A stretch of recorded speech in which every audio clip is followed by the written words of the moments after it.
ఎలాంటి లాభాపేక్ష ఆశించకుండా కరోనా టైంలో నిత్యావసరాలు, ఆర్థిక సహాయం అందించారు. అతను స్థాపించిన ల్యాబ్ డయాగ్నోస్టిక్ ద్వారా ఫ్రీగా ల్యాబ్ టెస్టులు అందించారు. సమాజంలో తన వంతు కృషి చేశారు. ఆయనే మన ఎండి అహ్మద్ హుస్సేన్ గారు. టీఎస్ బీసీ ఫెడరేషన్ సార్ మాటల్లో విందాం.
సార్ రీసెంట్ గా రవీంద్ర భారతిలో థియోలాజికల్ యూనివర్సిటీ వాళ్ళు మీకు డాక్టరేట్ కూడా ఇవ్వడం జరిగింది. మీరు ఏ కార్యక్రమం చేశారు అంటే ప్రజలకు సేవ కానీ ఇట్లాంటి డయాగ్నోస్టిక్ బ్లడ్ శాంపిల్స్ కానీ లేదంటే ఎలాంటి కార్యక్రమం చేస్తారు? మీకు ఇన్స్పిరేషన్ ఎవరు ఈ సేవా కార్యక్రమానికి రావడానికి? మన డయాగ్నోస్ సెంటర్ 1987 నుంచి మా పాటు పెట్టామండి. మా విజయకృష్ణ నర్సింగ్ హోమ్కు అటాచ్గా ఉన్నాను. దాంతోపాటు మా డాక్టర్ సురేంద్రనాథ్ గారు కూడా ఇలాంటి క్యాంప్స్కు చాలా ఎంకరేజ్మెంట్ చేశారు. మా మిత్రులు మహమ్మద్ అలీ గారు కూడా నాకు ఎల్లవెల్లలో అందరిలాగా ఉంటారు. సో మేము ఇద్దరం కలిసి చాలా మెడికల్ క్యాంప్స్ను కండక్ట్ చేసాం. ఈ రీసెంట్గా కంటి win vision FSHM organisation, Delhi base organisation వాళ్ళు విన్ విజన్ హాస్పిటల్ వాళ్ళ ద్వారా నేను దాదాపు 500 మందికి ఫ్రీ అయ్యే ఆపరేషన్స్ చేయించాం డిఫరెంట్ హాస్పిటల్లో. అలాగే మా నేటివ్ ప్లేస్ మా కరీంనగర్ అండి. కరీంనగర్ జగిత్యాల తాలూకా. ఇప్పుడు జగిత్యాల జిల్లా ఏంటండి. నేను చదువుకున్నది, పుట్టింది, పెరిగింది మొత్తం జగిత్యాలలో పుట్టాము, పెరిగాము. అక్కడనే చదివాను. గ్రాడ్యుయేషన్ ఇక్కడ హైదరాబాద్లో చేశాను, న్యూ సైన్స్ డిగ్రీ కాలేజీలో.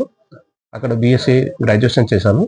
తర్వాత బీఎస్సీ డిప్లొమా చేశాను, DMLT, diploma medical lab technician. ఆ తర్వాత కంటిన్యూషన్గా ప్రజాసేవలు చేస్తూనే ఉన్నాను. 2000 మందికి, ఇంచుమించు 2000 మందికి మేము ఓల్డ్ ఏజ్ పింఛన్లు కానీ, ఫిజికల్ హ్యాండిక్యాప్ట్ పింఛన్లు కానీ వివిధ మండలాల్లో తిరిగి వాళ్ళకు దగ్గరుండి చేసాం. 2000 కాదు, ఇంకా ఎక్కువ పైపిచ్చి అయిపోయింది, సుమారుగా చెప్తున్నాను. 3-4 వేల దాకా అయి ఉండొచ్చు. 30 years అవుతుంది. ఇలాంటి దాంతోపాటు సేవా కార్యక్రమాలు కూడా చేస్తున్నాను. అన్ని ఓన్లీ బ్లడ్ టెస్ట్లు అండి, ఎక్స్రే లేదు మన దగ్గర. ఈసీజీ, ఎక్స్రే అలాంటి కలుపుకొని అన్ని రకాల బ్లడ్ టెస్ట్లు అండి. సమాజంలో చాలా మందికి డబ్బు అనేది ఉంటుంది, కానీ చాలా తక్కువ మందికి ఇట్లాంటి అవకాశాలు ఉంటాయి సార్. ఎట్లా మీకు అంటే సేవా కార్యక్రమానికి ఎట్లా వచ్చారు? మీకు ఇన్స్పిరేషన్? సేవ కార్యక్రమం అంటే పేదలకు సేవ చేయాలనే ఉద్దేశంతో మా తాతగారు బాగా చెప్పేవాళ్ళు. ప్రతి చిన్న పిల్లలను తీసుకొచ్చి స్కూళ్ళను వదిలేవారు. ప్రతి ఇంటికి వెళ్ళి ఉదయం 5 గంటలకు లేచి నమాజులకు కానీ, ప్రార్థన మందిరాలకు కానీ, వాళ్ళు ఏ మతాలను చూడకుండా ప్రతి పిల్లలతోని వాళ్ళతో ఆడుతూ పాడుతూ వాళ్ళు మా తాత ద్వారానే నాకు ఆ ద్వారానే నాకు ఇన్స్పిరేషన్గా వచ్చేసింది. ఇప్పుడు ప్రస్తుతం డైలీ మనం దగ్గరికి ఎంతమంది వస్తారు సార్? అప్రాక్సిమేట్లీ ప్రస్తుతం కొంచెం తగ్గిందండి. అంతకుముందు చాలా బాగా నచ్చేది. దాదాపు రోజు 20-30 మంది 50 మంది దాకా వచ్చేవారు. రీసెంట్ గా రవీంద్ర భారతిలో అవార్డు కూడా తీసుకోవడం జరిగింది డాక్టరేట్. అంతకుముందు ఏమైనా అవార్డ్స్ తీసుకోవాలి సార్? దొరికింది. అప్పుడు అంతకుముందు కూడా బీసీ సంఘాలు మరియు బీసీ సంఘాలు వాళ్ళు గుర్తించి మా సేవకరంగా బీసీ సంఘాల వాళ్ళు కూడా ఇచ్చారు. అట్లాగనే సమాజ సేవ చేసే కమిటీ వాళ్ళు ఆర్యవైశ్య సంఘాల వాళ్ళు కూడా గుర్తించి మనకు అవార్డ్స్ ఇచ్చారు. ఇలాంటి చాలా మంది ఇచ్చారు. ఇంకా కొన్ని మన దగ్గర మిస్ప్లేస్ అయిపోయినాయి. సో ప్రస్తుతం ఉన్నవే ఇవన్నీ. రవీంద్ర భారతిలో డాక్టరేట్ ఇవ్వడము మీకు గౌరవాన్ని పెంచింది అనుకుంటున్నారు సార్? చాలా చాలా హ్యాపీగా ఫీల్ అవుతున్నాను. అది ఎందుకంటే డాక్టరేట్ రావడం అంటే చాలా కష్టం. ఇప్పుడు నిజంగా డాక్టరేట్ పొందాలంటే దాదాపు 1 కోటి 2 కోట్ల రూపాయల దాకా వస్తుంది. అలాంటి నా సేవను గుర్తించి నాకు ఈ బిరుదు ఇవ్వడం నాకు చాలా ఆనందంగాను సంతోషంగాను ఉన్నది. ఈ సేవలో అంటే ఏదో ఒక ట్రస్ట్ పెడితే గానీ అన్నట్టుగా ట్రస్ట్ పెడితేనే కానీ ట్రస్ట్ పెట్టి కానీ ఏదైనా సాయం చేయాలని చాలా మంది అనుకుంటారు. అలాంటిది మీరు ఏ ట్రస్ట్ లేకుండా డైరెక్ట్ మీరు ఇట్లా డైరెక్ట్ సేవలు చేస్తున్నారు కదా? ట్రస్ట్తో ఏముందండి, ట్రస్ట్ ఉంటే అది ఏదో కొంతమంది బిజినెస్ గా ఫీల్ అవుతున్నారు. కొంతమంది ఏదో ఇన్కమ్ ట్యాక్స్ అని కొంచెం అట్లా అలాంటి కొన్ని లోటుపాట్లు కూడా ఉన్నాయి.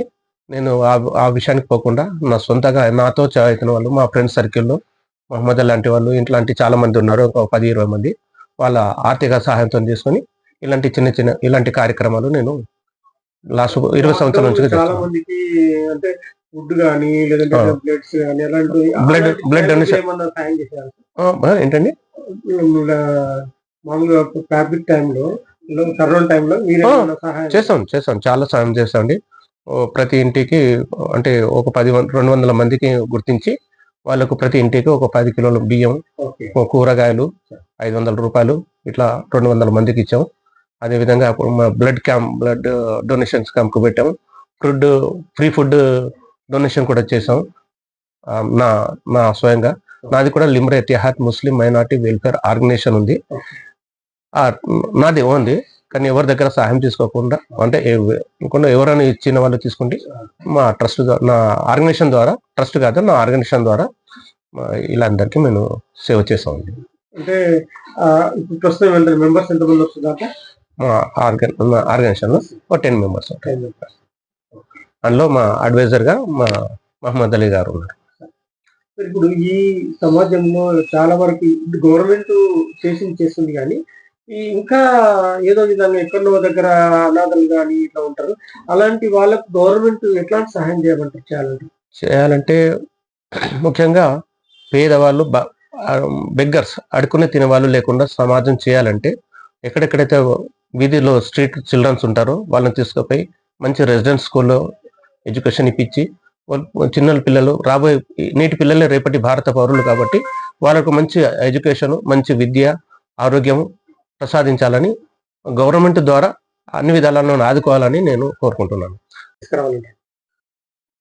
టెక్నికల్ గా బాగా డెవలప్ చేయాలి సార్. ఫస్ట్ ప్రతి ఒక్కళ్ళకి కూడా విద్యతో పాటు కొంత వాళ్లకు టెక్నికల్ నాలెడ్జ్ ఉంటే స్వయంగా వాళ్ళు ముందుకు రావడానికి స్వయం ఉపాధితో వాళ్ళు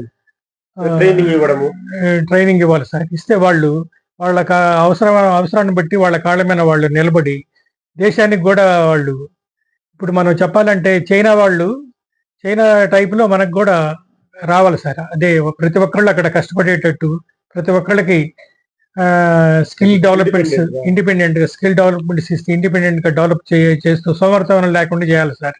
విద్యార్థులు ఆ సోమర్థనం పోగొడితే మన దేశమే అన్ని దేశాల కంటే ముందంజలో ఉండి అభివృద్ధికి బాగా తోడ్పడుతుంది సార్.